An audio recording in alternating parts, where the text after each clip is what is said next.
સુરતમાં નવી બનેલી ટાંકી ધરાશયી થઈ. ઉપયોગમાં લેતા પહેલા ટાંકી ધરાશયી થઈ હોવાની ઘટના સામે આવી છે. અરેઠના તડકેશ્વર ગામની ઘટના. ટાંકીમાં પાણી સંગ્રહની કેપેસિટી 11 લાખથી વધુ. હાલમાં 9 લાખ લીટર પાણી ભર્યું હોવાની વાત સામે આવી છે. ટાંકી જમીન દોસ્ત થતા 3 જેટલા મજૂર ઈજાગ્રસ્ત થયા છે. ઉપયોગમાં લેતા પહેલા જ ટાંકી ધરાશયી થઈ હોવાની ઘટના સામે આવી છે. ત્યારે અનેક સવાલો થઈ રહ્યા છે.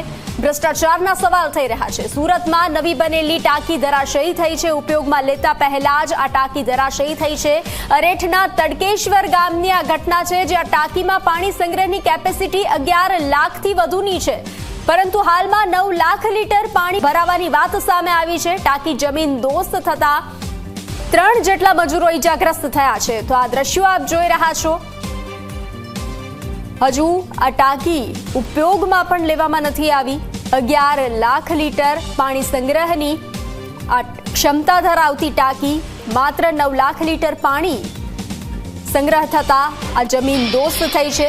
ત્યારે 3 મજૂર કામદાર જે છે તે ઈજાગ્રસ્ત થયા છે. સુરતમાં નવી બનેલી ટાંકી ધરાશયી થઈ છે.